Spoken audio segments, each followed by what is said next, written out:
સુરત શહેરમાં ખાડીપુર મામલે મહાનગરપાલિકાએ ઘોડા છૂટ્યા બાદ તબેલાના તાળા મારવા જેવો હવે ઘાટ સર્જાઈ ગયો।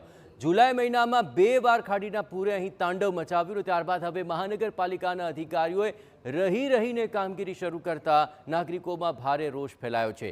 સુરતમાં ખાડીપુરની સમસ્યા કંઈ નવી નથી। દર ચોમાસે ખાડીપુર સુરત શહેરને ધમરોળે છે અને વેપારીઓ સ્થાનિકો રાતા પાણીએ રોવે છે, પરંતુ દરેક વખતે ચોમાસામાં ખાડીપુર આવ્યા બાદ જ જાણે મહાનગરપાલિકાના અધિકારીઓની ઊંઘ ઉડતી હોય તેવી આ સ્થિતિ છે। સ્થાનિકોનો આરોપ છે કે મહાનગરપાલિકા તંત્રએ ખાડીપુર મામલે કોઈ નક્કર પગલાં નથી લીધા। દબાણ, ભ્રષ્ટાચાર અને ઢીલી કામગીરીને કારણે આ વર્ષે બે વાર લોકોને ખાડીપુરનો સામનો કરવો પડ્યો છે। પૂર વખતે કોઈ પણ અધિકારી કે મહાનગરપાલિકાની ટીમ દેખાઈ નથી અને હવે રહીને ખાડીનો હાઈટેક ડ્રોન સર્વેનો તમાશો શરૂ કર્યો હોવાનો સ્થાનિકોનો આક્ષેપ છે। શહેરમાં જીપીઆર માટે સર્વે શરૂ કર્યો, પણ કામગીરીથી કોઈ કાયમી ઉકેલ નહીં આવે તેવો પણ આક્ષેપ છે। ખાડીપુરથી સૌથી વધુ અસરગ્રસ્ત સારોલી ગામથી શરૂઆત કરી 10 થી 15 ફૂટ પાણી ભરાયેલા હતા।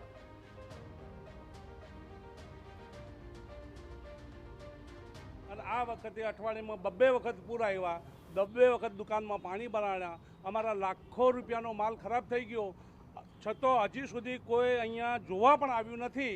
અને આજુબાજુમાં બીજા ભલે એમને સહાય કરી હોય કે ન કરી હોય અમને ખબર નહીં, પણ અમારા ત્યાં હજી સુધી કોઈ જોવા પણ આવ્યું નથી। અને અમે પાણી ભરાઈ જાય તો રસ્તા પણ બ્લોક થઈ જાય, અમે દુકાન પણ આવી શકતા નથી, તો અમારા બાળ બચ્ચાનો ગુજારો કઈ રીતે અમારે કરવો? 500 કરોડ રૂપિયા ફાળવીને ગયા, હજી 6800 અમારી સોસાયટીમાં હજી નથી મળ્યા। સૌથી વધારે સોસાયટી અમારી ડૂબી હતી, 9 ફૂટ પાણી હતો, હજી 6000। અમારે પૈસાની કોઈ જરૂર નહીં, પણ આનું કંઈક સોલ્યુશન લાવો।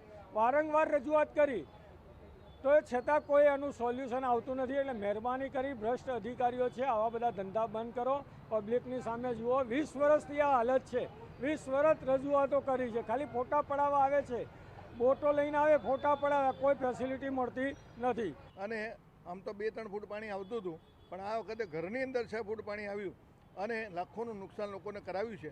આ વિસ્તારની અંદર 10 થી 15 સોસાયટી છે અને લોકો ખૂબ હેરાન થયા છે અને અમારી પ્રોપર્ટીના ભાવ પણ એકદમ ડાઉન થઈ ગયા છે અને અત્યારથી અમે બધા ટેન્શનમાં આવી ગયા છે અને આગાહી પણ આપી છે કે હજુ તો અતિભારે વરસાદ થવાની શક્યતા છે, તો અમારું શું થશે એ કંઈ સમજાતું નથી અને અત્યારથી બધા દીધામાં પડી ગયા છે।